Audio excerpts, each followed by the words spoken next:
The South African National Union of Mine Workers has agreed to a 12% wage hike for its members in the construction industry, bringing a biting 3-week strike to an end. The hike is seen as a major win for the union, especially since the strike in the construction industry, one of several in a number of sectors, had appeared to have a relatively small impact. Many workers had refused to heed union demands to down tools, and workers in the motor and gold industries have returned to work after strikes that crippled operations at some of the country's biggest producers were resolved last week. Airline technical workers also returned to work this week, while an ongoing strike by petrol station attendants has caused little disruption so far in Africa's top economy. Nigeria's government says the country's reserves of iron, ore, gold, coal and limestone, in which it sees great economic promise in a nation highly dependent on oil, found mostly in the south. In the impoverished north, residents have turned to artisanal mining, regardless of the risks, as they see this as the way out of poverty. Like almost everything else in Nigeria's economy, mining of metals and other solid minerals fell by the wayside when the West African nation discovered oil.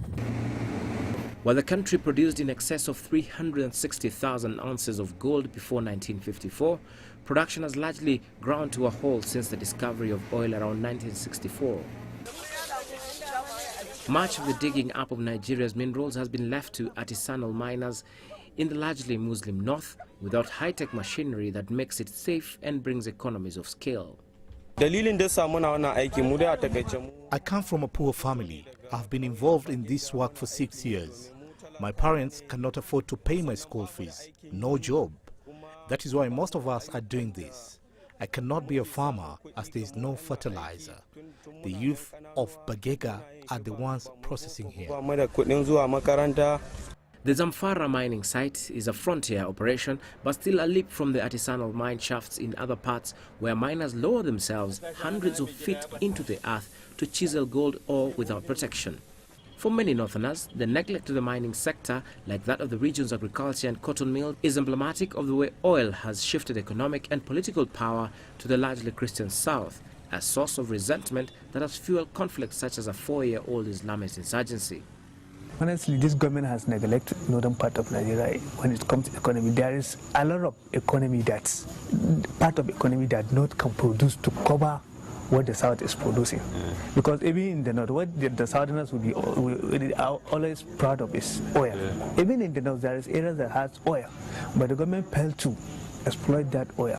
Mines Ministry data obtained by Reuters identifies 7 strategic minerals in which it sees greatest economic promise. Apart from gold, of which the ministry says 300,000 ounces are proven, there are also an estimated 3 billion tons of iron ore, 27 billion barrels of bitumen, 2.2 trillion tons of limestone, 14 million tons of barytes, and about 1 million tons of zinc lead. Proven coal reserves come to 639 million tons and 2.7 billion tons estimated, which the government plans to use for domestic power. Yet, even if Nigeria's precious metals don't live up to their hopes, it has more mundane materials that it wouldn't need to export.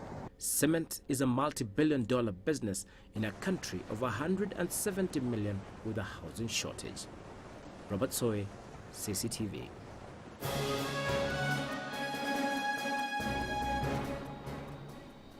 Now we interrupt our Biz News to bring you this breaking news from Egypt. Now, Egypt's ousted President Mohamed Morsi has been remanded to custody for another 30 days over charges of jailbreak, murder, as well as spying for the Palestinian Hamas movement. Now, that's according to the official news agency MENA that reported that on Friday. The investigative judge, Hassan Samir, has also ordered the detention of Rifa El-Tatawi, Morsi's chief of staff, for 30 days, pending investigation over charges of spying for the Palestinian Hamas movement. Well, we'll have more on that story in later bulletins at 1700 GMT.